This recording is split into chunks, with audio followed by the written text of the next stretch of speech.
Hare Krishna, Krishna Krishna, Hare Hare, Hare Rama, Rama Rama, Hare Hare. हरे कृष्णा जी।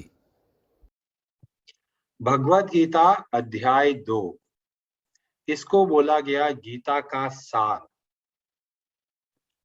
और यह जो दूसरा अध्याय है, वहां से ऐसा लगता है भगवान श्री कृष्ण शिक्षा दे रहे हैं। अध्याय 1 में अर्जुन ने अपने प्रश्न रखे और फाइनली खुद भी बैठ गए रथ के पिछले हिस्से में।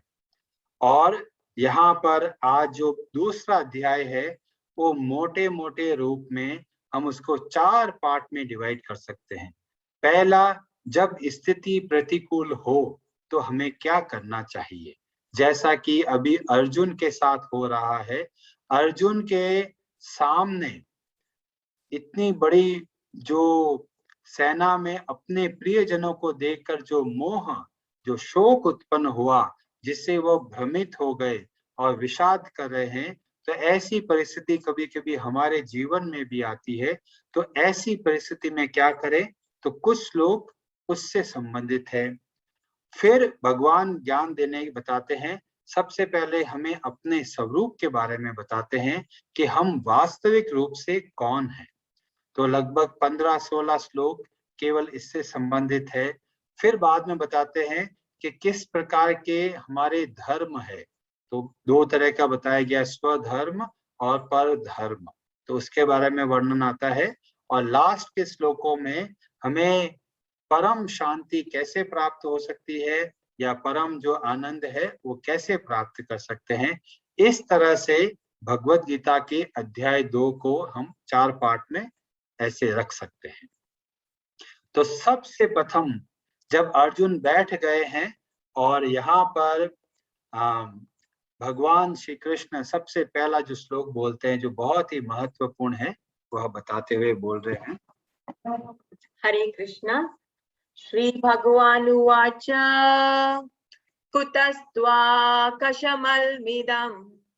विषमे समुपस्थितम् अनार्यजुष्टम् अस्वर्ग्यम् अकीर्तिकरम् अर्जुन।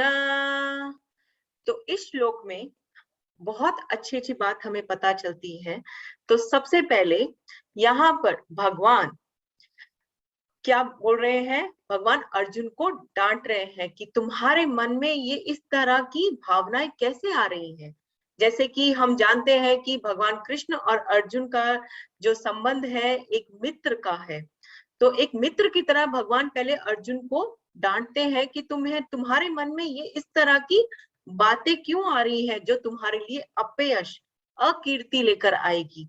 और सबसे जो इम्पोर्टेंट चीज है, सबसे जो हमें इस श्लोक में पता चलती है, जो सबसे पहले यहाँ पे आता है, वो है श्री भगवान उवाच। तो कौन बोल रहा है, तो यहाँ पे बताया गया है श्री भगवान। यहाँ पे ये नहीं बोला गया कृष्ण उवाच, गोविंद उवाच, या कोई और नाम नहीं लिया गया भगवान कृष्ण का, पर सिर्फ बोला गया है श्री भगवान। तो श्री भगवान का मतलब क्या है? हम बहुत जगह पे भगवान शब्द का इस्तेमाल करते हैं, पर हमें पता नहीं है कि भगवान जो कोई उपाधि नहीं है, कोई पोस्ट नहीं है। भगवान जो है, आपको यहाँ से पता चलेगा कि जिसके अंदर, मतलब जिसमें समस्त धन, शक्ति, यश, सौंदर्य, ज्ञान तथा त्याग, जो ये 6 गुणों से, जिसमें अनियमित मतलब एटर्नल, असीमित है, वो उसके अंदर है, वही जो है भगवान कहलाते हैं। तो जब हम इनको सबको अच्छे से देखते हैं तो हमें मिलेगा, कोई होगा बहुत धनी होगा, किसी के पास बहुत ज्यादा धन है, किसी के पास बहुत शक्ति है पर सुंदरता नहीं है, किसी के पास बहुत यश है, बहुत फेमस है, बट उसके पास में धन नहीं है या उसके पास शक्ति नहीं है। तो किसी के पास में ज्ञान इतना ज्यादा है पर उसके पास में सौंदर्यता या धन नहीं होगा। ये 6 की 6 चीजें जो है, क्वालिटीज, गुण है, ये सब में एक साथ मिलना नामुमकिन, मतलब है ही नहीं। और ये 6 के 6 गुण एक साथ किसमें मिलते हैं? हमारे भगवान श्री कृष्ण में। जब ये 6 गुण एक साथ होते हैं तब वही कहलाते हैं भगवान। और सबसे ज्यादा यहाँ पर जो है गुण है वो है त्याग। और हम यहाँ देखते हैं कि त्याग की भावना भगवान, जब अभी प्रश्न उत्तर में भी चल रहा था और हमने देखा भी पहले अध्याय में, भगवान देखिए जो कि द्वारकाधीश है, स्वयं अखिल ब्रह्मांड नायक है, जिनकी मर्जी मतलब इच्छा के बगैर एक पत्ता भी नहीं हिल सकता, वो जो है आज अर्जुन के रथ के सारथी बने हैं। उन्होंने इतना बड़ा त्याग किया अपने मित्र, अपने भक्त के लिए। तो ये त्याग की भावना हम अपने अंदर भी देखेंगे तो हमें कोई कहेगा कि हमारा साथी बनिए, ड्राइवर बनिए, तो पहले 4 बार सोचेंगे कि बनना चाहिए नहीं बनना चाहिए, किसी को ड्राइवर क्यों बने हम। और चलिए हम सोचेंगे ठीक है छोड़ होते हैं थोड़ी दूर के लिए, तो वहां पर देखेंगे कि यहाँ पे कहाँ सारथी बनना है? युद्ध में। युद्ध में जहां पर सामने से अस्त्र शस्त्र सब तरह के जो है अटैक किए जा रहे हैं, तो किसके अंदर सारथी बनना है? महाभारत के युद्ध में। और वो भी किसको? भगवान को। तो ये बहुत बड़ा त्याग का जो गुण है भगवान का हमें यहाँ से देखने को मिलता है। हम सब भी इस बारे में सोच सकते हैं बैठकर कि भगवान कितना त्याग करते हैं अपने भक्तों के लिए। तो आगे जब हम बढ़ेंगे अब, कि नेक्स्ट जो श्लोक आ रहा है हमारा, कार्पण्य दोषोपहत स्वभावः पृच्छामि त्वां धर्म सम्मूढ़ चेताः यच्छरे यस्य निश्चितं ब्रूहि तन्मे शिष्यस्ते अहं शाधि मां त्वां प्रपन्नम्। ये जो श्लोक है इसको भगवत गीता का हम टर्निंग पॉइंट भी कहते हैं, कि यहाँ से जो है भगवत गीता जैसे चली आ रही थी, अर्जुन का जो संवाद, अर्जुन सब अपनी तरफ से तर्क रख रहा था कि मुझे ये नहीं करना है, मुझे युद्ध नहीं करना है, और वो अपने सारे के सारे पॉइंट्स रख रहा था। तो यहाँ पर आकर भगवत गीता में एकदम से टर्न आ जाता है, और यहाँ पर अर्जुन जो है भगवान कृष्ण से प्रार्थना करता है कि मुझे आप अपने शिष्य की तरह लीजिए और मैं आपकी शरण में हूँ।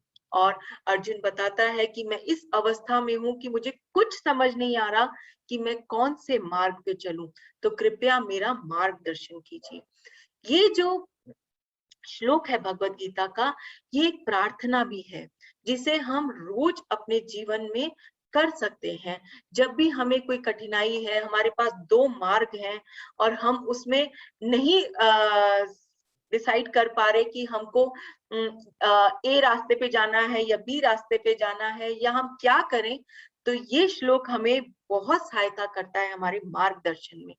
और हम इसे अपनी रोज की एक दिनचर्या में शामिल कर सकते हैं इस श्लोक के उच्चारण को। ये एक बहुत बड़ी प्रार्थना है। चलिए अब हम आगे बढ़ते हैं। अब हम इस श्लोक को करेंगे उच्चारण। देहिनोऽस्मिन् यथा देहे कौमारं यौवनं जरा तथा देहांतर प्राप्ते धीरस्तत्र न मुह्यति। तो इस श्लोक में आप फोटो में भी देख पा रहे होंगे, तो भगवान ने हमें बहुत एक स्ट्रॉन्ग जो है ना संदेश दिया है इस श्लोक के द्वारा, कि देहिनोऽस्मिन् यथा देहि, मतलब जो देह है, हम देखते हैं कि हम छोटे थे या हम किसी बच्चे को देखते हैं छोटा है, धीरे धीरे बड़ा हो रहा है, तो हर समय जो है शरीर हमारा जैसे बाल्यावस्था से बड़ा होता है, फिर हम जो है शरीर वृद्धावस्था में चला जाता है। पर कौन है? हम ये नहीं बोलते कि मैं, जो मैं है वो सेम है, हमारा नाम नहीं बदलता, हम नहीं बदलते, पर हमारा शरीर जो है वो बदलता जाता है जैसे जैसे हमारी जो है उम्र बढ़ती है। तो एक बच्चा जो पैदा होता है उसका नामकरण करते हैं, हम उसी नाम से उसको तब तक बुलाते जब तक वो बूढ़ा हो जाता है। तो इसमें जो है हमको एक बात समझ आती है कि एक चीज कॉमन है, जो है वो आत्मा। जो आत्मा है वो सेम है और वही अंत तक सेम रहेगी। पर जो शरीर है वो बदल गया है। तो इसमें एक जो कंसेप्ट है वो बताया जा रहा है, भगवान बता रहे हैं कि जैसे हमारा शरीर जो है किसी का बाल्यावस्था से तरुणावस्था फिर वृद्धावस्था में जाता है, उसी तरह मृत्यु में भी शरीर का परिवर्तन होता है। जो आत्मा है, जो शरीर जीर्ण शीर्ण हो चुका है, बूढ़ा हो चुका है, उसको छोड़कर नया शरीर जो है धारण कर लेती है।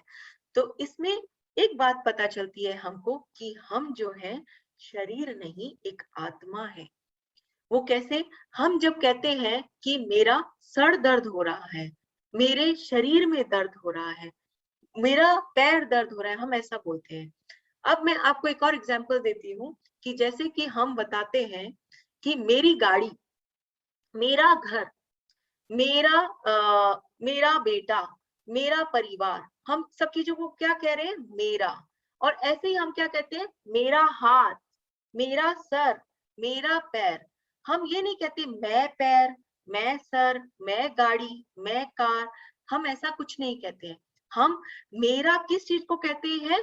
जो चीज, जिस चीज को हम धारण करते हैं या वो हमारी है, हम उसको उस चीज को मेरा बोलते हैं जो हमसे अलग है और वो हमको बिलोंग करती है या वो हमारी है।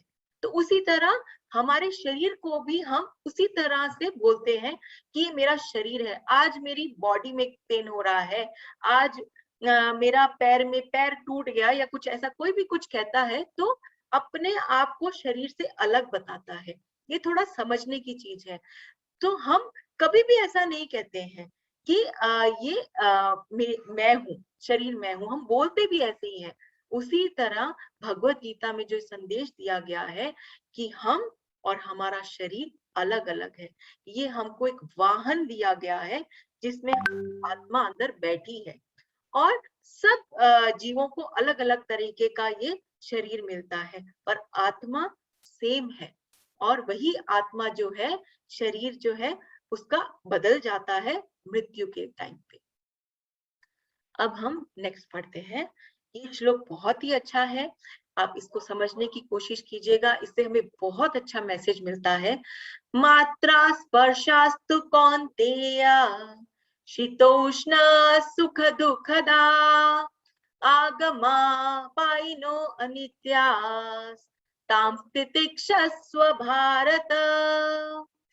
तो इस श्लोक में भगवान कृष्ण बहुत ही अच्छी बात बताती है जो हमें हमारे रोज के जो व्यवहार है उसके अंदर हमें बदलाव लाने में, इस मतलब भूत तल में, जैसे कि हमारा जो ये पृथ्वी है, यहाँ जहाँ हम रहते हैं, यहाँ पर रहने में, यहाँ पर हमारा जीवन अच्छे से चलाने में बहुत सहायता करती है।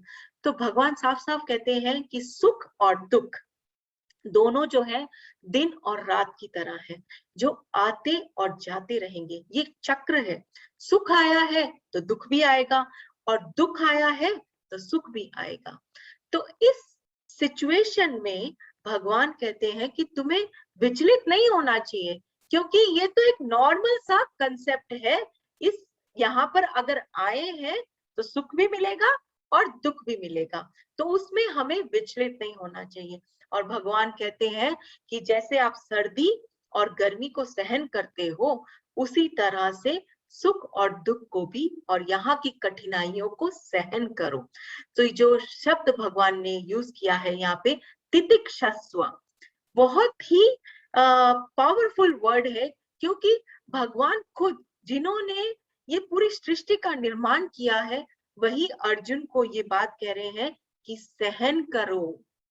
और वही हमें दिक्कत होती है कि हम सहन नहीं कर पाते हैं, हम सुख। और एक बात यहाँ पे बहुत काम की है जो हमें समझनी चाहिए, सुख और दुख दोनों को भगवान कह रहे हैं सहन करने के लिए।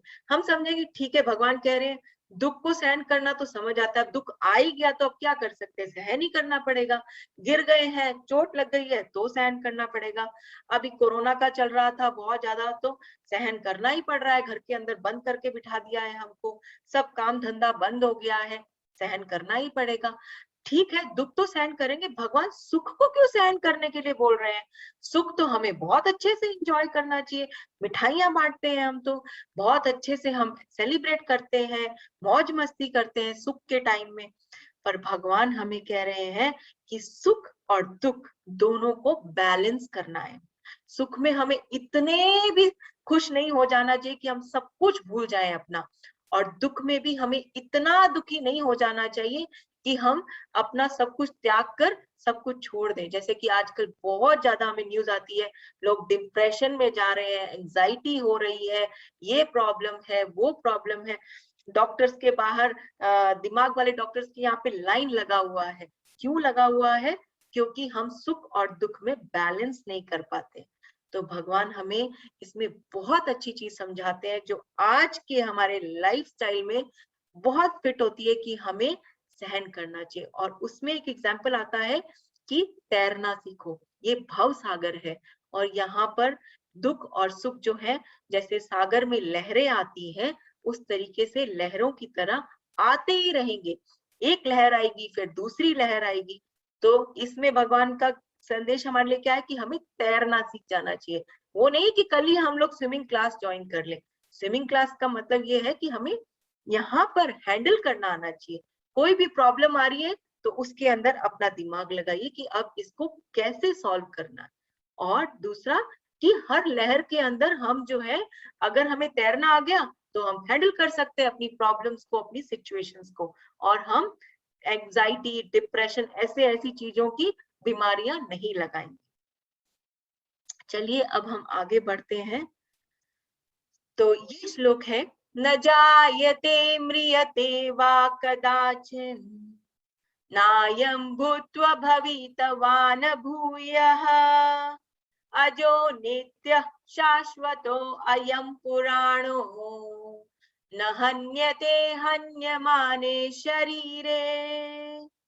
तो भगवान यहाँ पर हमने जैसे कि देहनोस्मिन में पढ़ा कि जो है आत्मा के बारे में भगवान बता रहे हैं कि ठीक है, आत्मा छोटे शरीर से बड़े शरीर में जाती है, वृद्धावस्था में जाती है, और मृत्यु के उपरांत दूसरे शरीर में चली जाती है। तो यहाँ पर भगवान बता रहे हैं कि जन्म मृत्यु सब कुछ चल रहा है, पर जो ये शरीर आत्मा है ये शाश्वत है, इसको कुछ नहीं होने वाला है। आगे श्लोक भी आएगा, नैनम छिंदन्ति शस्त्राणि नैनम दहति पावका। तो इस श्लोक में भगवान बताते हैं कि नहीं, ना ही तो इसे काटा जा सकता है, ना ही इसे जलाया जा सकता है, ना ही इसे किसी शस्त्र से खत्म किया जा सकता है, ना ये डूबती है, ना ये हवा से उड़ सकती है। तो भगवान ने कहा है कि शरीर तो खत्म होगा, और हमें देखते भी हैं, हम तो रोज कितना ही न्यूज आती है हमारे पास में, शरीर तो खत्म होगा। हमारे हमारे परिवार में भी हम इतना देखते हैं कि कोई ऐसा नहीं है जो एटर्नल हमेशा ही जीवित हो, पर आत्मा जो है भगवान कहते हैं ये शाश्वत है, कुछ नहीं। यहाँ पर भगवान हमें इतना कॉन्फिडेंस देते हैं कि डरने की जरूरत ही नहीं है तुमको, क्योंकि तुम एक आत्मा हो, और आत्मा नश्वर नहीं, मतलब आत्मा जो है हमेशा रहती है, नित्य है, अजन्मा है, शाश्वत है और पुरातन है, कभी नष्ट नहीं होने वाली। तो तुम इस भय से बाहर निकल जाओ अर्जुन, कि कुछ होगा तुम्हें या तुम्हारे मित्र गणों को, ये हमेशा है और हमेशा ही रहेंगी। तो अब एक और श्लोक जो है, भगवत गीता अध्याय 2 में बहुत ऐसे श्लोक हैं जो हमें हमारे जीवन के अंदर परिवर्तन लाने में और उसमें बदलाव लाने में बहुत सहायता करते हैं। और अगर हम भगवत गीता को बहुत अच्छे से समझते हैं और इस अपने जीवन को भगवत गीता के हिसाब से अलाइन कर लेते हैं या एडजस्ट कर लेते हैं, तो हमारी 90% से ज्यादा प्रॉब्लम्स जो है हम सॉल्व कर सकते हैं। तो इस श्लोक में हम पढ़ते हैं, नेहाभिक्रमनाशो अस्ति प्रत्यवायो न विद्यते स्वल्पमप्यस्य धर्मस्य त्रायते महतो भयात्।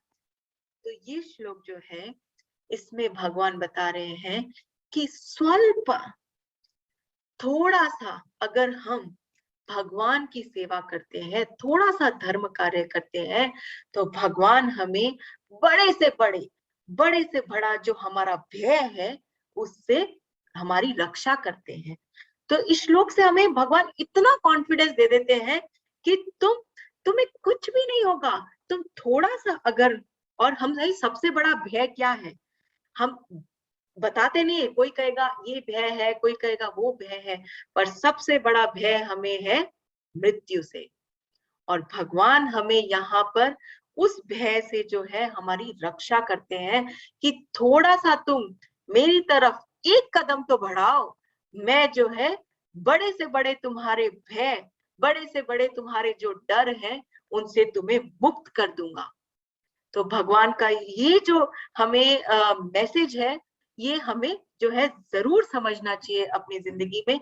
और थोड़ा सा हमें जो समय है, भगवान हमसे ये नहीं मांगते कि तुम अपना धन मुझे दे दो, तुम अपना ये सामान मुझे दो, वो सामान दो, कुछ नहीं चाहिए। भगवान कहते हैं तुम मुझे अपना समय, थोड़ा सा समय दे दो, मैं तुम्हारी बड़े से बड़े जो है भय उनसे तुम्हें बाहर निकाल दूंगा। और भगवान हमें कॉन्फिडेंस दे रहे हैं यहाँ पे। मतलब एक जैसे कि एक पिता होता है और उसका बच्चा जो बेटा डरा हुआ है, और पिता आके बोलते हैं ना, डरने की जरूरत नहीं है, मैं हूं तुम्हारे साथ। तो भगवान हमें उसी तरह यहाँ पे कॉन्फिडेंस दे रहे हैं कि डरो मत, तुम मेरे को थोड़ा सा मेरे साथ टाइम स्पेंड करो, मैं तुम्हारे को बड़े से बड़े भय से बाहर निकाल दूंगा। हरे कृष्णा। प्रभु जी कंटिन्यू करें। हरे कृष्ण। तो आपने देखा कि किस तरह से भगवान श्री कृष्ण अर्जुन को बहुत तरीके से समझाने का प्रयत्न कर रहे हैं। तो अर्जुन ने पहला जो एक अपना तर्क रखा था कि इन सबको मारना मतलब कितना बुरा है, हमारे अंदर दया का भाव होना चाहिए, इतने सारे लोग मारे जाएंगे, इतने लोगों को कष्ट मिलेगा। तो भगवान यहाँ पे बता रहे हैं कि वास्तव में कोई नहीं मरेगा। क्यों नहीं मरता है? क्योंकि जो आत्मा है वो हमेशा अमर रहती है, और जो शरीर है वो हमेशा नश्वर है। यहाँ पे एक बहुत महत्वपूर्ण बात हमें देखने को मिलती है कि जब दूसरे अध्याय के 7वें श्लोक में अर्जुन भगवान श्री कृष्ण से प्रार्थना करता है, साधि माम त्वाम प्रपन्नम, हे भगवान मैं आपकी शरण हूँ, आपकी शरण हुए मुझे शिक्षा दीजिए। और अर्जुन ने क्या प्रश्न किया कि मैं युद्ध करूं या नहीं करूं, दोनों में से मेरे लिए क्या उत्तम है। अर्जुन ने तो बहुत अच्छा प्रश्न किया कि मैं युद्ध करूं या नहीं करूं, पर यहाँ पे हमें कुछ और चीज देखने को मिलती है कि भगवान ने अर्जुन को ये नहीं बताया कि तुम अभी युद्ध करो या नहीं करो। सबसे पहले भगवान ने आत्मा का ज्ञान के बारे में बताया। ऐसा क्यों हुआ? ये बहुत महत्वपूर्ण बात है। कोई जब एक बीमार व्यक्ति है और वह जाता है डॉक्टर के पास, और डॉक्टर बोलता है कि भाई, डॉक्टर से बोलता है कि डॉक्टर साहब मेरे को ये तकलीफ है, तो डॉक्टर क्या करता है, कुछ और बातें पूछता है। क्यों पूछ रहा है? ताकि वास्तव में पता चले कि वास्तव में समस्या क्या है। ऐसे ही जब अर्जुन ने बोला बताओ मैं ये करूं या ये करूं, तो भगवान ने ये नहीं बताया। भगवान ने बोला पहले पता करो कि तुम कौन हो। तो ये बात तो समझ में नहीं आई। भगवान ने, अर्जुन तो बोल रहा मुझे बताओ अपना कर्तव्य के बारे में, भगवान बता रहे पहले अपने आप के बारे में समझो। तो बोलते हैं ये बहुत आवश्यक है कि जब कोई कार्य किया जाए तो पहले पता होना चाहिए कि हम कौन हैं। एक व्यक्ति को जॉब में ऑफर मिला, जॉब में आया भाई आप सेलेक्ट हो गए हो इस कंपनी में, कल से आप ज्वाइन कर लो। वो लेटर, ऑफर लेटर लेके गया, एचआर जो होता है जो जॉब देते हैं उनको बोला कि जी आपने मेरे को जॉब का ऑफर दे दिया है, मैं आ गया हूँ, बताओ मेरा क्या कार्य है। तो बोलते हैं कि काम काज बाद में डिसाइड होगा, पहले बताइए कि आपका रोल क्या है। आप यहाँ पे मैनेजर बन के आए हो, या आप वहाँ पे इंजीनियर बन के आए हो, या आप वहाँ पे पियोन बन के आए हो, तो उसके अनुसार आपका कार्य निर्धारित होगा। ऐसे ही जब बोलते हैं मैं युद्ध करूं या नहीं करूं, तो भगवान बोलते हैं वो बाद की बात है, पहले ये पता करो कि तुम कौन हो। और ये बहुत बड़ा अंतर है जो हमें भगवत गीता का अपना के माध्यम से हमें पता चलता है कि हमारा वास्तविक रूप क्या है। कई लोग देखते हैं कि एक जो शेर है जंगल में खुला घूमता है, और एक जो शेर है वो सर्कस के अंदर है। सर्कस का शेर और ये जो खुले जंगल वाला जो शेर है, उसमें बहुत बड़ा अंतर है। क्या अंतर है? वो सबसे बड़ा अंतर यह है कि जो सर्कस में जो शेर है, वो क्या हो रहा है, उसको एक हंटर के माध्यम से ट्रेनिंग दी है, यहाँ कूदो, यहाँ कूदो, यहाँ कूदो और यहाँ कूदो। तो वास्तव में जो सर्कस का शेर है वो अपना अस्तित्व भूल गया। वो ये भूल गया कि वो जंगल का राजा है, और जो जंगल में रहता वाला जो शेर है उसको पता है कि वो जंगल का राजा है। जब वो दहाड़ता है तो दूर दूर तक जानवर भाग जाते हैं। तो हमारी भी परिस्थिति ऐसी हो गई, इतने जन्म लिए, इतने जन्म लिए, इतने जन्म लिए कि हम भूल ही गए कि हम कौन हैं।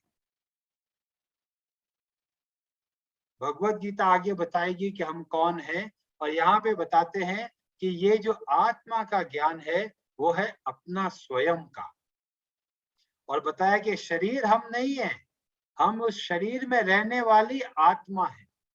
तो बहुत सारे श्लोकों में भगवान श्री कृष्ण केवल आत्मा के बारे में बताते हैं, ताकि पता चले कि आप कौन हो, तब कर्तव्य कर्म की बात करेंगे। और जब भी आप भगवत गीता पढ़ें, उसमें दो बातों का विशेष रूप से ध्यान रखें। कुछ बातें तो ज्ञान के संबंध में है कि भाई ऐसा होता है, आत्मा नश्वर है, आत्मा कभी भी समाप्त नहीं होती, आत्मा अनंत है, अखंड है, इस तरह से। तो ये हो गया ज्ञान की बात। कुछ बातें जहां पे बोलेंगे भगवान करो, उठो, जागो, जब ऐसे बोलते हैं इसका मतलब है ये जो श्लोक है ये एक तरह से हमें आज्ञा दे रहे हैं, हमें उपदेश दे रहे हैं कि हमें ऐसे कार्य करना है। तो यहाँ पर अब आत्मा का ज्ञान क्या आएगा, आप चिंता मत करो। अभी कोई बोलेगा भी आप आत्मा हो, सब लोग बोलेंगे हाँ जी आत्मा है, पर समझ में नहीं आएगा। समझ में नहीं आएगा। एक छोटा सा स्टोरी बता सकता हूँ, अभी हमारे पास समय है। तो कुछ चिड़ियाएं होती है, और वो एक जाते हैं एक साधु के पास, और चिड़िया बोलती है कि साधु महाराज आप हमें कुछ ज्ञान बताइए। साधु महाराज बोलते हैं कि मैं कुछ बातें बता रहा हूँ, ध्यान से सुनना और समझना और अपने जीवन में उपयोग में लाना। समझ में आ गया? सभी चिड़ियाएं बोलती है हाँ जी समझ में आ गया। तो अभी वो साधु बताते हैं, क्या बता रहे हैं, शिकारी आएगा, दाना डालेगा, जाल बिछाएगा, उसमें नहीं फंसना है। साधु महाराज ने बोल दिया, चिड़ियाओं से पूछा समझ में आ गया? हाँ जी समझ में आ गया। क्या समझ में आया? शिकारी आएगा, दाना डालेगा, जाल बिछाएगा, दाना नहीं खाना है। ठीक है? साधु महाराज बोले बहुत अच्छे समझ में आ गया, ठीक है ध्यान रखना इस बात का। और सब की सब चिड़ियाएं बस एक ही बात बोल रही है, शिकारी आएगा, दाना डालेगा, जाल बिछाएगा, दाना नहीं खाना है। और ऐसे गाए जा रहे हैं। अगले दिन हुआ, शिकारी आया, दाना डाला, जाल बिछा दिया। अभी सारी चिड़ियाएं देख रही है दाने को और बोल भी रही है। शिकारी आएगा, दाना डालेगा, जाल बिछाएगा, दाना नहीं खाना है। और थोड़े समय में सारी की सारी चिड़ियाएं उस दाने के चपेट में, उस जाल में फंस चुकी होती है। शिकारी आता है, सबको बांधता है और रगड़ के लेके जा रहा है। और सारी चिड़ियाएं अभी भी बोल रही है, शिकारी आएगा, दाना डालेगा, जाल बिछाएगा, दाना नहीं खाना। तो एक छोटी सी कथा से हमें क्या पता चलता है? भगवत गीता को रटना एक बात है और उसको समझ के अपने जीवन में उतारना वो और भी महत्वपूर्ण है। तो जब भगवान बोलते हैं कि हमें इस तरह से कार्य करना है, इसका मतलब हमें इसके लिए प्रयत्न करना। तो यहाँ पे भगवान ने बोला, त्रैगुण्य विषया भेदा निस्त्रैगुण्यो भवार्जुन। भवार्जुन बनो, कैसे बनो? निस्त्रैगुण्यो, तीनों गुणों से ऊपर उठो। तीनों गुण कौन से हैं जो हमें भगवत गीता में आगे पता चलेगा? बना सत्व गुण, रजोगुण और तमोगुण। ये तीनों क्या है? हमको इस संसार में बांधते हैं। इसलिए भगवान बोल रहे हैं इन तीनों गुणों से ऊपर उठो। तो बोलेंगे भगवान आपने तो बोल दिया ऊपर उठो, पर ऊपर कैसे उठे? तो आगे बोलेंगे, 2 श्लोकों में बोलते हैं। पहला श्लोक में बताया, कर्मण्येवाधिकारस्ते मा फलेषु कदाचन। ये ज्ञान की बात बोली है। माँ कर्म फल हेतुर्भुर मा ते संगोस्त्व अकर्मणि। इसमें क्या क्या बातें बोली? कर्म करने में अधिकार है, परंतु उसका जो परिणाम क्या होगा उस पे हमारा कोई अधिकार नहीं है। समझ में आ गया? बहुत ही सरल दिखता है और बहुत ही गहन है। अभी हम और इसके बारे में बताएंगे। तो जब हम कार्य करते हैं तो सामान्यतः हमारे मन में आता है, हम कोई बिजनेस करेंगे तो हमें पता है कि भाई हम बिजनेस क्यों कर रहे हैं? हम फायदा कमाने के लिए कर रहे हैं बिजनेस, तो कर्म फल तो हमें चाहिए। बिना कर्म फल चाहे हम कर्म कैसे कर सकते हैं? हम कोई पत्थर तो है नहीं, हमारे मन में विचार तो आएंगे। हम इतनी मेहनत करेंगे तो हम आशा करेंगे ना कि हम पास हो, अच्छे मार्क आए, बहुत अच्छे, हम अच्छी जगह हमारी जॉब लगे। तो कर्म फल की इच्छा तो होगी, पर यहाँ पे भगवान तो बोल रहे हैं कि भाई कर्म फल की इच्छा मत करो। तो ये बात तो बिल्कुल समझ में नहीं आ रही, हम कैसे इसको जीवन में उतारेंगे? तो उसको समझने के लिए हम चलते हैं कि जब हम कोई कार्य करते हैं तो हमारे अंदर एक बिजनेस का भाव है। मैं ये करूंगा तो मुझे ये प्राप्त होगा। तो भगवान बोल रहे हैं उस भाव से कार्य नहीं करना है। तो कैसे कार्य करना है? कि सेवा के भाव से कार्य। किसकी सेवा करने का कार्य करना है? भगवान की सेवा। तो जब हम कार्य भगवान की सेवा समझ के करते हैं तो पुण्य मिले या पाप मिले, दोनों भगवान को अर्पण।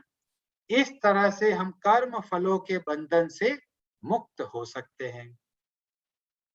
अब कोई लोग तो बोलेंगे कि जी हम लोग पैसा कमाते हैं, जब पैसा आएगा तो हमें बहुत प्रसन्नता होगी, हमें बहुत खुशी होगी, और जब पैसा चला जाता है तब हमें बड़ा दुख होता है। तो ये तो स्वाभाविक है। तो बोलते हैं एक और तरीका है जीवन में कर्म करने का, और वो क्या है? कि जैसे बैंक के अंदर एक कैशियर क्या होता है, एक दिन में कई सारे पैसे जमा होते हैं, तो क्या बहुत नाचता है? नहीं। क्यों? वो ये समझता है ये जो संपत्ति है मेरी नहीं है, मैं तो केवल यहाँ पे एक सेवक की तरह कार्य कर रहा हूं। सारा पैसा आया, बैंक को जमा हो गया, और अगले दिन कोई व्यक्ति ने बहुत सारे पैसे निकाल दिए तो क्या वो कैशियर दुखी होगा, हताश होगा, नाराज होगा? नहीं। क्यों नहीं हो रहा? क्योंकि वो समझता है ये पैसा मेरा है ही नहीं। तो ये सारे कर्मों का जो फल है वो कहां से जुड़ा हुआ है? मैं से जुड़ा हुआ है, मम, मेरे से जुड़ा हुआ है। जब मैं से हटकर भगवान से जोड़ देते हैं तब हम लोग बड़े आराम से अच्छे से कर्तव्य कर्म कर सकते हैं और कर्मों के बंधन से मुक्त रह सकते हैं। और ये बात फिर भगवान अगले श्लोक में बहुत अच्छे तरीके से बोल रहे हैं। क्या बोला? योगस्तः कुरु कर्माणि। यहाँ पे बोला कुरु मतलब करो। ये एक उपदेश है हमारे लिए कि हम किस तरह से अपने जीवन को व्यतीत करना है। योगस्तः कुरु कर्माणि। अभी हम कहां पर हैं? अभी हम प्रकृति में स्थित हैं। प्रकृति में स्थित मतलब हम अपने शरीर के आधार पे कार्य करते हैं कि ये हमारा शरीर है, इसको पाने के लिए, इसको ध्यान रखने के लिए हमें ये चीजें चाहिए। पर भगवान बोल रहे हैं शरीर के अंदर रहने वाली जो आत्मा तत्व है उस पे स्थित होके कार्य करना है। और कैसे करेंगे? योगस्थ कुरु कर्माणि। इसके लक्षण क्या है? संगम त्यक्त्वा धनंजय।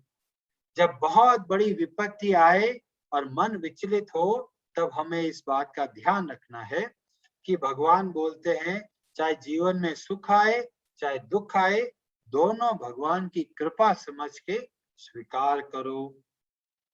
तो कई लोग बोलेंगे क्या कोई ऐसा संभव है कि हाँ, बहुत सारे भक्तों के चरित्र हम सुनते हैं, श्रीमद् भागवतम में बहुत सारी कथाएं आती हैं जिसमें भक्त के सामने ऐसी ऐसी विपत्ति के पल में भी उनका मन एकदम शांत है। जैसे कि हम कथा में बताएं तो प्रहलाद, भक्त प्रहलाद, उनके सामने एक के बाद एक इतनी विपत्ति, पर जब भी विपत्ति आई वो उनका मन कभी भी विचलित नहीं हुआ। क्यों नहीं हुआ? क्योंकि उनका मन भगवान में लगा के रखते थे। तो जब हम भगवान में अपने मन को लगाते हैं तब हमें इस संसार के सुख और दुख दोनों हमें परेशान नहीं करते। और इसी को भगवान बोलते हैं योग। समत्वम योग उच्यते। ये जो समभाव है, अब कौन सा समभाव है? समभाव यह है कि मैं जो हूं भगवान का अंश हूं और मेरा जो कर्तव्य कर्म है वह है भगवान की सेवा करना। इस सेवा भाव से जब हम कार्य करते हैं तो हमें संसार के बंधन हमें नहीं बांध सकते। तीसरे अध्याय में भगवान बताएंगे कि यज्ञार्थात कर्मणो अन्यत्र लोको अयम कर्म बंधन। जितने भी कर्म हम करते हैं उसका हमें परिणाम मिलता है और उस परिणाम की वजह से हमें संसार में सुख या दुख प्राप्त होता है। पर जब हम भगवान की सेवा के लिए कार्य करते हैं, यज्ञ अर्थ मतलब भगवान के लिए, भगवान की प्रसन्नता के लिए जब कार्य करते हैं तो हमें ये कर्मों का बंधन नहीं लगता। तो कई लोग बोलेंगे जी ठीक है, सब बातें समझ में आ गई, अब हम इसको अपने जीवन में कैसे उतारें, कैसे इसको अपने जीवन में काम में लें? तो आप बहुत ही आसान है, जो भी कार्य आप करते हो पहले आप उसको भगवान से जोड़िए। क्यों? योग का शब्द जो शब्द है उसका मतलब है जोड़ना या जुड़ना। किससे जुड़ना है? भगवान से जुड़ना है। तो कैसे जुड़ेंगे? सारे कार्य को भगवान से जोड़ना है। जैसे ही हम सारे कार्य को भगवान से जोड़ते हैं तो हमारे सारे कार्य योगस्थ कहलाते हैं, योग में स्थित हो गए हम। इस तरह से जब हम कार्य करते हैं तो भगवान बोलते हैं हमें पाप नहीं लगेगा। क्योंकि अर्जुन ने पहले बोला था कि इनको मारेंगे तो हमें पाप लगेगा, तो भगवान बोलते हैं इनको नहीं मारोगे तो तुम्हें पाप लगेगा। अरे इनको नहीं मारूंगा तो मुझे पाप क्यों लगेगा? तो बोलते हैं कि भाई अगर कोई आतंकवादी है उसको नहीं मारेंगे तो क्या करेगा? वो आतंकवादी बाकी और प्रजा को कष्ट पहुंचाएगा। तो एक पुलिस वाले का जो दायित्व है, एक जो जो सैनिक है, उसका क्या दायित्व है? ऐसे आतंकवादी को मारना। अगर उनको नहीं मारेंगे तो ज्यादा पाप लगेगा। और यही बात भगवान यहाँ पे समझा रहे हैं कि अगर आप अच्छे से कार्य नहीं करोगे तो ये दुर्योधन और उसके जो मित्र लोग हैं, ये पूरे समाज में अधर्म फैलाएंगे। न जाने कितनी स्त्रियों का के साथ बुरा व्यवहार होगा, हर जगह पे द्वेष भाव आएगा, हर जगह पे अत्याचार होगा। तो उसको रोकने के लिए बहुत आवश्यक है कि तुम्हें इन सब को साथ युद्ध करना है। पर कैसे युद्ध करना है? योगस्थ कुरु कर्माणि, भगवान की सेवा समझ के करना।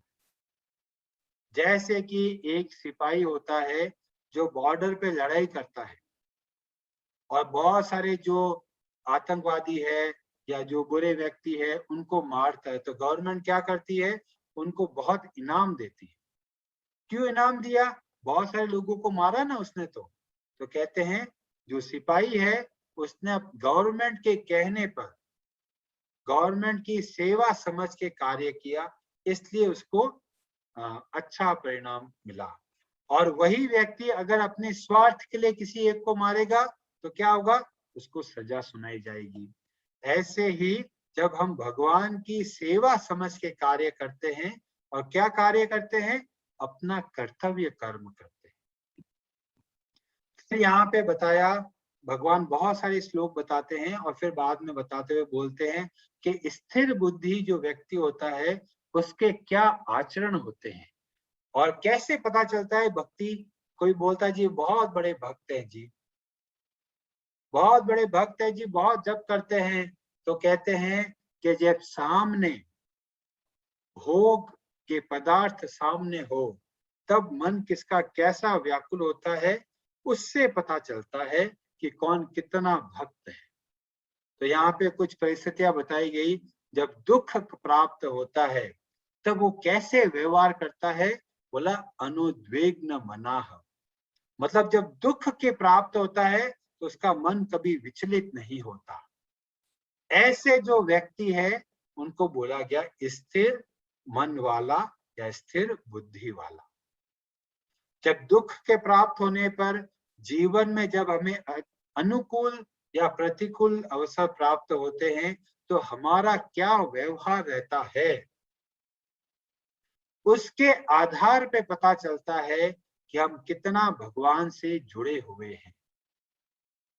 और यहाँ पे बताया तो क्या करें? तो बताया तानि सर्वाणि संयम्य, सर्वाणि किसको? सारी इंद्रियों को क्या करना है? संयम्य, उसको वश में करके युक्त आसीत मत परह, भगवान के शरण में रहना है, भगवान का चिंतन करते हुए रहना है। इस्कॉन का नाम क्या है? International society for Krishna consciousness, मतलब भगवान का स्मरण करते हुए हमें संसार के कार्य करने हैं। और इस तरह से जब हम कार्य करते हैं, बुद्धि को भगवान की सेवा में लगाते हैं, मन को भगवान की सेवा में लगाते हैं, और अपने जो शरीर की इंद्रियाएं हैं, ज्ञानेंद्रिया, 5 ज्ञानेंद्रिया, उनको भगवान की सेवा में लगाते हैं, तब उनकी प्रज्ञा स्थिर रहती है। कितना ही कठिन पल आए तब भी वो व्याकुल नहीं होते। और कैसे करना है? तो श्रीमद् भागवतम में नवधा भक्ति के बारे में बताते हैं।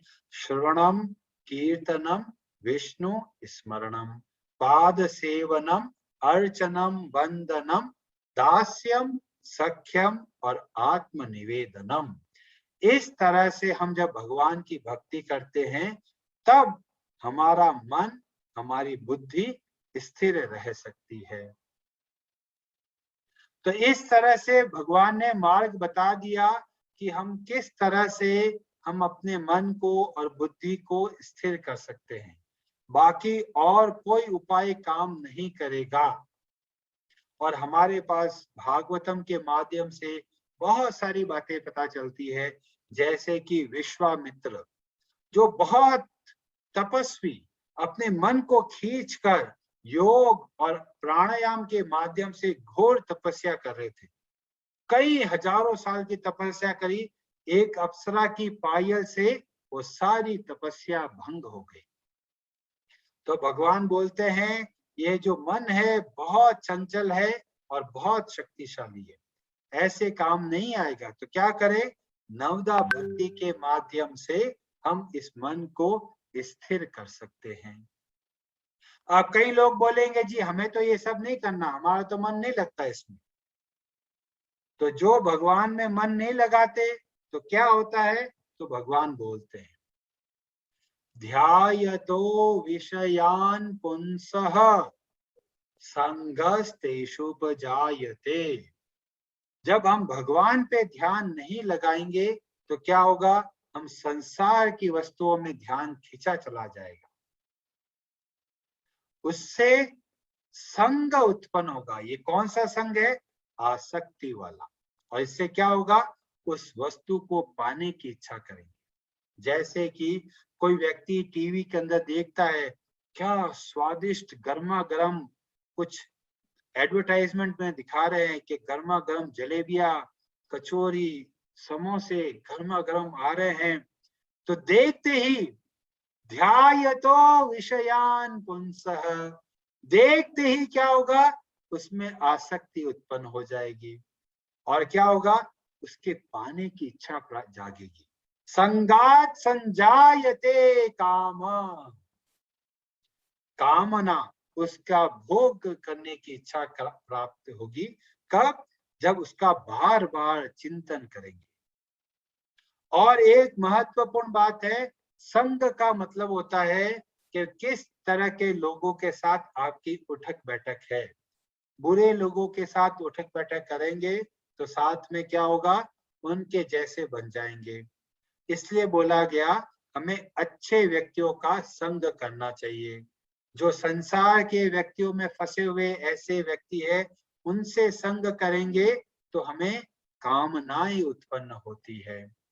कामना का मतलब बताया गया संसार के भोगों को भोगने की तीव्र इच्छा। और उस कामना के जो रास्ते में आएगा तो क्या होता है? क्रोधो भी जायते। अभी कई लोग बोलेंगे कि जी मेरे को क्रोध बहुत आता है, मेरे को बहुत गुस्सा बहुत आता है। तो यहाँ पे भगवान ने बताया कि ये तरीका है। क्रोध तो बहुत बाद की अवस्था है, पहली अवस्था है ध्यायतो, किस पे अपना मन जाता है। तो बोलते हैं कि अगर एक बहुत बड़ा डैम है जिसमें बहुत सारा पानी भरा हुआ है और उस बांध के अंदर एक छोटा सा क्रैक आ गया, जिसको बोलते हैं हमारे हिसाब से ध्यायतो। वो जो क्रैक है वो पूरे की पूरी दीवार को तोड़कर बहुत सारा पानी एक साथ बाहर निकलेगा। तो हमें क्या करना है? जैसे ही क्रैक आए तुरंत उस क्रैक को भर दो। मतलब क्या? क्रोध बहुत भारी अवस्था है, उसको वश में करना बहुत असंभव है। जैसे जब बांध टूटता है तो कितना तीव्र गति से पानी आता है, ऐसे ही जब क्रोध की भावनाएं आती है वो बहुत तीव्र होती है, उसको रोक पाना बहुत कठिन है। तो क्या करना है? कुछ स्टेप पहले चलना है। क्रोध से पहले काम आता है, काम से पहले संग आता है और संग से पहले ध्यान आता है। तो हमें क्या करना है? जब भी हमारा मन भटके तुरंत उसको खींचकर भगवान की सेवा में लगाना। इस तरह से क्या होगा? हम अपने क्रोध पर विजय प्राप्त कर सकते हैं। और अगर नहीं करेंगे तो क्या होगा? क्रोधाद भवति सम्मोह। जब क्रोध से क्या होगा? भ्रमित हो जाते हैं। और भ्रमित होने से क्या हुआ? स्मृति विभ्रमः, हम भूल जाते हैं कि हम क्या करने वाले हैं। स्मृति भ्रंशात् बुद्धि नाशो, और बुद्धि, बुद्धि कौन है? जो निर्णय करने की शक्ति है वो समाप्त हो जाती है। कई बार घर में जो माताएं हैं बहुत गुस्सा हो जाती है बच्चे से, और गुस्से में बुरी तरह थप्पड़ मार देती है, पता चला बच्चे का कान में कुछ प्रॉब्लम हो गई। बाद में माँ विचार करती है, अरे इतना भयंकर गुस्सा मैंने क्यों किया, बच्चा ही तो था। पर जब क्रोध आता है तो फिर विनाश आगे अगला स्टेप है। तो भगवत गीता के ज्ञान के माध्यम से हमें पता चलता है कि अगर हम अपने मन को भगवान की सेवा में नहीं लगाएंगे तो हमारा यही परिणाम होने वाला है। क्या? काम, क्रोध और लोभ, ये 3 नरक के द्वारों में हम फंसे रहेंगे। हमारे सारे कार्य या तो काम के द्वारा होंगे, या क्रोध के द्वारा होंगे, या लोभ के द्वारा। तो इसलिए भगवान बोलते हैं, पर जब हम अपने मन को भगवान की सेवा में लगाते हैं तब हम तीनों नरक के द्वारों से मुक्त रहकर स्थिर बुद्धि से संसार का कार्य कर सकते हैं, भगवान की सेवा समझ के। तो ये बहुत महत्वपूर्ण श्लोक है जो हमें सिखाता है कि क्रोध आ रहा है तो हम पता करो कि हम चाहते क्या है। कई बार क्रोध आता है क्योंकि सामने वाला हमारी बात नहीं सुनता। क्यों नहीं सुन रहा है? क्योंकि हम चाहते हैं ऐसा करो और दूसरा कहता नहीं ऐसा नहीं, मैं ऐसे करूंगा। तो हम क्या कर रहे हैं? उसको कंट्रोल करने का प्रयत्न कर रहे हैं, और कंट्रोल नहीं कर पाते तो गुस्सा आता है। तो भगवत गीता के ज्ञान के माध्यम से हमें पता चलता है कि जो सामने वाला है वह भी भगवान का अंश है, उसके पास भी स्वतंत्रता है, तो उसकी बातों को भी ध्यान से सुनना चाहिए, और जो सही बात हो उसके अनुसार कीजिए। ये मत कीजिए भी मैं जो बोलता हूं वही सही है। इस तरह से जो भगवान ने बताया, ये क्रोध आगे चल के बुद्धि का नाश करके प्रणश्यन्ति, हमें बुरी तरह गिरा देता है। तो इससे पहले ही भगवान ने बता दिया। और भगवान क्या है? आप देखेंगे कि भगवान पूरे भगवत गीता में बहुत सुंदर सुंदर उदाहरण देते हैं। जैसे कि पहले उदाहरण दिया कि जिस तरह से मनुष्य अपने वस्त्रों का त्याग करके दूसरे वस्त्र ग्रहण करता है, ऐसे ही एक मनुष्य अपने एक शरीर को त्याग कर दूसरे शरीर को प्राप्त करता है। कितना सुंदर और सरल उदाहरण के माध्यम से इतनी गंभीर बात हमें सिखाई। ऐसे ही एक और महत्वपूर्ण बात हमें बताते हैं भगवान, नदी का और समुद्र का उदाहरण बताते हैं, जिसमें बताते हैं कि जब एक नदी है, नदी के अंदर पानी आएगा तो क्या आता है? वो अपनी सारी मर्यादाएं तोड़ देती है, बाढ़ आ जाता है, सबको नुकसान पहुंचाती है। और अगर पानी खत्म हो जाए तो सूख जाती है, सिकुड़ जाती है। पर जो समुद्र है तो उसमें होता है, कितना भी नदी का पानी उसमें आए या कितना ही पानी चला जाए, समुद्र इतना विशाल है कि वह हमेशा अपनी मर्यादा में रहता है। और ऐसे ही जो भगवान की भक्ति में लगते हैं वह क्या है? शांति को प्राप्त करते हैं। क्यों? क्योंकि उनका जो मन है वह स्थिर रहता है। और जो संसार के भोगों में भटकते हैं वह कहते हैं अशांत रहते हैं। इसलिए चैतन्य चरितामृत में बहुत सुंदर एक बात बताई जाती है, कृष्ण भक्त निष्काम अतएव शांत, भुक्ति मुक्ति सिद्धि सकलय अशांत। क्यों? क्योंकि सब के सब काम के पीछे भागते हैं। तो जब हम भगवान श्री कृष्ण की भक्ति करते हैं तो कामनाओं को मोड़ देते हैं। कौन सी कामनाएं हैं? जो कामनाएं संसार की तरफ है उसको छोड़कर हम भगवान की सेवा की कामनाएं को लेते हैं। तो जब बोला इस तरह से कार्य करते हैं, स शांति मापनोति, वह शांति को प्राप्त करता है, और जो काम कामी है वह शांति को प्राप्त नहीं कर सकता। यह लगभग अंतिम श्लोक है अध्याय 2 का।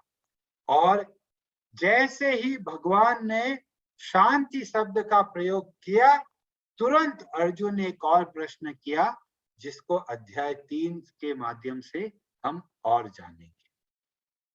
तो समरी रूप में हम लोग समझ सकते हैं कि क्या मोटे मोटे रूप में भगवान ने क्या क्या बताया, कि जैसे सबसे पहले जो शुरू के श्लोकों में अर्जुन ने अपनी मन की व्यथा भगवान के सामने रखी और भगवान की शरण ली, ऐसे ही हमारे जीवन काल में अगर कुछ ऐसे पल आए विपत्ति के, जब हम भ्रमित हो, हमें मार्ग पता नहीं हो, तो क्या करना चाहिए? हमें कोई भगवान के भक्त से डिस्कस करना चाहिए, उनसे पूछना चाहिए कि हमें क्या करना चाहिए, और हमें भगवान से प्रार्थना करनी चाहिए कि भगवान आप हमें मार्ग बताइए। फिर कुछ श्लोकों में भगवान ने आत्मा का ज्ञान के बारे में बताया, और उस ज्ञान के माध्यम से हमें बहुत शक्ति प्राप्त होती है। हमें कई बार डर लगता है कि हमारे साथ ऐसा हो जाएगा, अंधेरे में डर लगता है, किसी को भविष्य में क्या होगा इसको लेके डर लगता है। तो भगवान पहले उन श्लोकों के माध्यम से हमें बताते हैं कि डरने की आवश्यकता नहीं है। क्यों? न हन्यते हन्यमाने शरीरे, शरीर का नाश हो सकता है, पर जो शरीर के अंदर रहने वाले हम जो स्वयं जीव है, उसका कभी भी नाश नहीं होता। तो ये ज्ञान के बारे में बताया। फिर भगवान ने कर्म के बारे में बताया, जिसको बोल सकते हैं कर्म योग। योग का मतलब हो गया वह कार्य जिससे हम भगवान से जुड़े। कर्म योग वह हो गया कर्मों के माध्यम से हम भगवान से जुड़े। और उसके बाद में स्थिर बुद्धि के बारे में बताया कि किस तरह से हम अपनी बुद्धि को, मन को स्थिर रख सकते हैं, और क्या क्या वजह से हमारा मन भ्रमित होता है। और लास्ट में भगवान ने बोला जिसका मन स्थिर है वही शांत रह सकता है, नहीं तो बाकी सब अशांत रहते हैं। तो इस तरह से अध्याय 2 के अंदर ये हमें चीजें सीखने को प्राप्त हुई, और हम लोग इसको प्रयत्न कर सकते हैं। जो जो श्लोक में भगवान बोलते हैं कुरु करो, वो हमें वापस अच्छे से समझना चाहिए। और कई बार ऐसा लगता है कि ये तो हमसे संभव ही नहीं है, हम कैसे करेंगे? तो बोलते हैं कि जो भगवान है एक पिता के तुल्य है। एक पिता जब एक पुत्र को कुछ बात बताते हैं कि बेटा ऐसा काम करो, तो पिता को पता है कि पुत्र की क्षमता क्या है। ऐसे ही जब भगवत गीता में भगवान श्री कृष्ण कुछ बता रहे हैं कि हे अर्जुन ऐसा करो, इसका मतलब हम सब उसको अच्छे से कर सकते हैं। हरे कृष्णा जी।